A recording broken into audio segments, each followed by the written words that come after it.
8 जुलाई 2026 की शाम तुर्की में चल रही नेटो समिट का आखिरी दिन था और यहीं से एक दिन पहले अमेरिकी राष्ट्रपति डोनाल्ड ट्रंप ने ऐलान किया कि ईरान के साथ सीज फायर खत्म हो चुका है। अब बातचीत का कोई फायदा नहीं है। घोषणा के तुरंत बाद अमेरिकी सेना ने ईरान पर एयर स्ट्राइक शुरू कर दी। ईरान से सटे तुर्की की सीमा पर तनाव फिर शुरू हो गया और इसी तनाव के बीच ट्रंप को अमेरिका वापस ले जाने की तैयारी भी शुरू हुई। तुर्की के एयरपोर्ट पर राष्ट्रपति का पुराना एयरफोर्स वन खड़ा किया गया।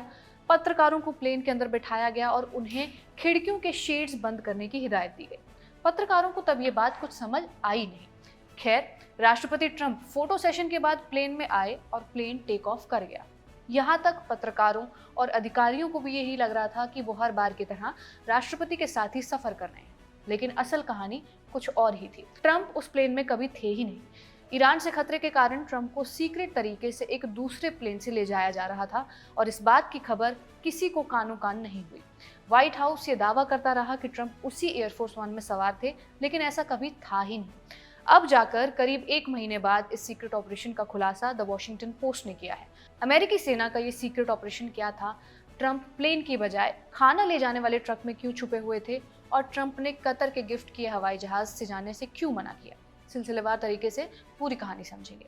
8 जुलाई को ट्रंप कतर से तोहफे में मिले बोइंग 747-8 जंबो जेट से तुर्की पहुंचे। ये प्लेन आगे चलकर एयरफोर्स वन के तौर पर इस्तेमाल किया जाना है, लेकिन अभी तुर्की दौरे के दौरान अधिकारियों ने यह बताया कि ट्रंप वहां से पुराने एयरफोर्स वन से रवाना होंगे।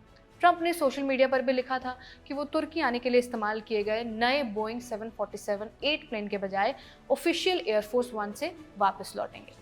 कतर से मिले इस जेट की सुरक्षा पर सवाल उठे थे और ट्रंप ने यात्रा के बाद भी ये कहा था कि इसे और बेहतर बनाया जाएगा। ट्रंप 8 जुलाई की शाम जब वापस आ रहे थे तब कैमरास के सामने तो वो उसी पुराने एयरफोर्स वन में चढ़े, लेकिन इसके कुछ ही मिनटों बाद उन्हें एयरपोर्ट के ही एक केटरिंग ट्रक के जरिए चुपके से निकाल दिया गया। केटरिंग ट्रक वो स्पेशल ट्रक होते हैं जिनसे हवाई जहाज में खाने पीने का सामान चढ़ाया जाता है। जो आपको इन फ्लाइट मील मिलते हैं वो इन्हीं ट्रक्स में आते हैं। इन ट्रक्स में एक लिफ्ट सिस्टम होता है जो हवाई जहाज की ऊंचाई तक ट्रक के कार्गो होल्ड को उठा देता है ताकि आसानी से लोडिंग और अनलोडिंग हो सके। तो ट्रंप एयरफोर्स वन में चढ़े तो, लेकिन फिर उसके पिछले हिस्से में गए और वहां लगे केटरिंग ट्रक में चले गए। इसके बाद ट्रक एयरफोर्स वन से दूर हुआ और फिर ट्रंप को एक दूसरे प्लेन में शिफ्ट किया गया, बोइंग C-32A। ये बोइंग के 757 सीरीज पैसेंजर जेट्स का मिलिट्री वर्जन है जिसे यूएस एयरफोर्स VIP ट्रांसपोर्ट के लिए इस्तेमाल करती है। जब वाइस प्रेसिडेंट इसमें चलते हैं तो इसे एयरफोर्स 2 कहा जाता है। तुर्की के एयरपोर्ट पर मीडिया ने जो तस्वीरें ली हैं उनमें भी एयरफोर्स वन के एक तरफ सीढ़ी है और दूसरी तरफ केटरिंग ट्रक दिखाई देता है जिसका कंटेनर प्लेन के लेवल तक उठा हुआ था। कवरेज में यह भी देखा गया कि ट्रंप अपनी लिमोजिन से पहुंचे, सीढ़ियां चढ़ी और प्लेन में सवार होते हुए रनवे की तरफ हाथ हिलाते हुए अंदर चले गए। कुछ ही मिनटों बाद जैसे ही व्हाइट हाउस प्रेस कोर के मेंबर्स प्लेन के पिछले हिस्से में सवार हुए, एक सूट पहना व्यक्ति केटरिंग ट्रक के केबिन में दाखिल हुआ।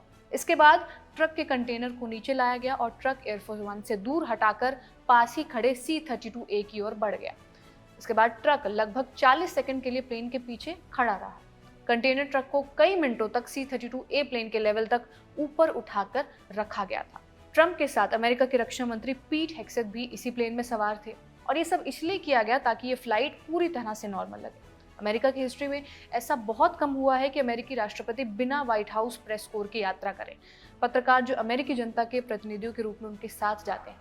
पत्रकारों ने Trump, Joe Biden, Barack Obama और जॉर्ज W. बुश सहित कई राष्ट्रपतियों के साथ युद्ध क्षेत्रों तक की भी यात्रा की हुई है, लेकिन जब सिक्योरिटी रिस्क होता है तो सीक्रेट सर्विस चकमा भी देती है। इसी तरह का एक सीक्रेट मिशन साल 2000 में भी हुआ था। तब राष्ट्रपति बिल क्लिंटन पाकिस्तान गए थे। उस समय एयरफोर्स वन को एक डिकॉय की तरह इस्तेमाल किया गया था।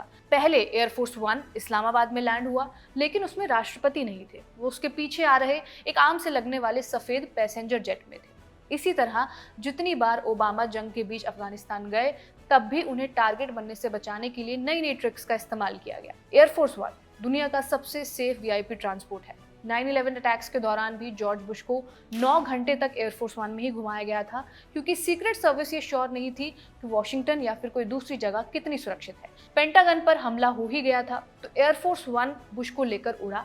एक बार लुइसियाना में उतरा फ्यूल के लिए, फिर वहां से चला तो आखिर में नेब्रास्का उतरा, जहां US स्ट्रेटेजिक कमांड का अंडरग्राउंड बंकर है। कहने का मतलब ये है कि जब अमेरिका पर उसके इतिहास का सबसे बड़ा आतंकी हमला हुआ, तब सीक्रेट सर्विस को सबसे सेफ जगह एयरफोर्स वन ही लगी। लेकिन इसके साथ दिक्कत ये भी है कि अपने यूनिक पैटर्न के चलते बहुत आसानी से पहचान में आ जाता है। इसलिए जब चकमा देना होता है तो सीक्रेट सर्विस यूएस प्रेसिडेंट को किसी आम से दिखने वाले प्लेन में बैठा देती है।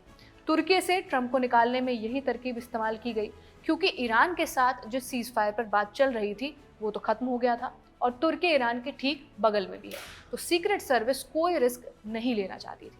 इस वीडियो में बस इतना ही से रिकॉर्ड किया हमारे साथी तौफीक ने। आप देखते रहिए खबरगांव। शुक्रिया।